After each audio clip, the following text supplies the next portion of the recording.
We're here in the test kitchen today shooting breakfast. Here at Southern Kitchen, we consider Publix our one-stop shop for fresh ingredients, great selection, and convenience.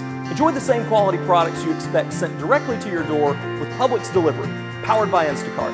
Visit delivery.publix.com to order now. Publix, where shopping is a pleasure. It is breakfast time today, so we're going to make the perfect, easy scrambled eggs.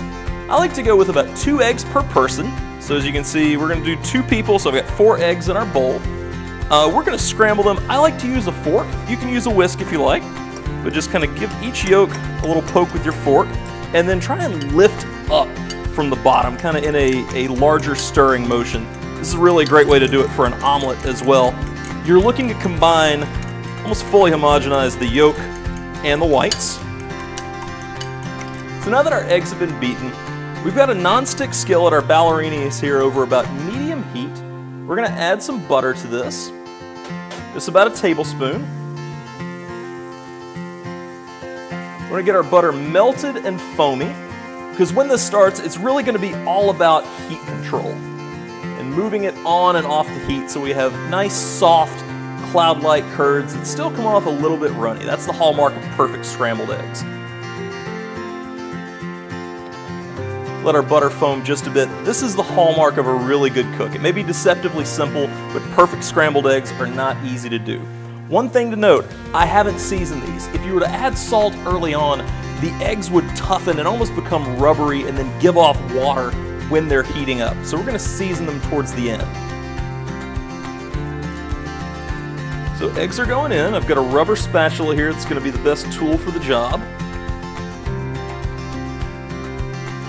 So we're going to let this sit for about 5 or 10 seconds, just to kind of start to develop some type of curd. All right.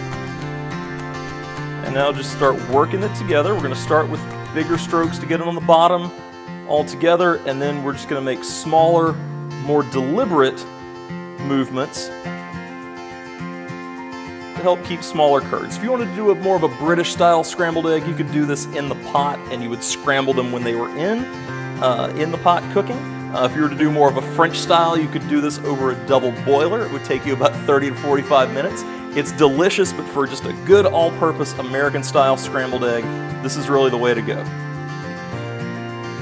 Now your pan is going to retain a lot of heat, and so to make sure that we have that good creamy consistency, we're going to pull this pan off the heat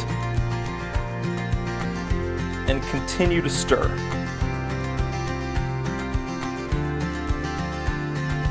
So you can also see we haven't added anything to these eggs. There's no cream, there's no milk, there's no water.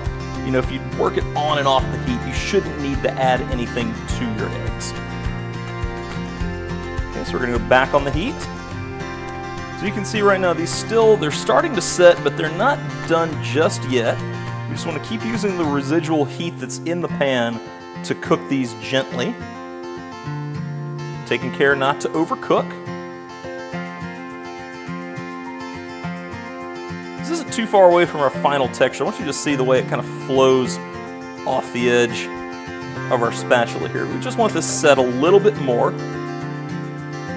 This would be a good time before they're firmed up all the way to add our seasoning. So we're going to add just a little pinch of salt, a touch of pepper. I like to save my herbs for the very end just so that they don't see any heat.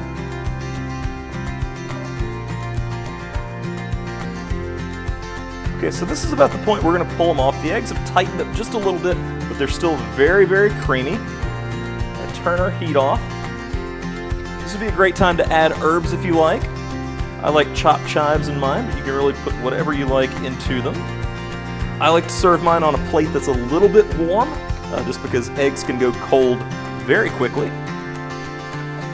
And there it is. If you want to serve it with some bacon, some toast, English muffins, whatever you like, just very simple, soft scrambled eggs. For more cooking tips and recipes, visit southernkitchen.com.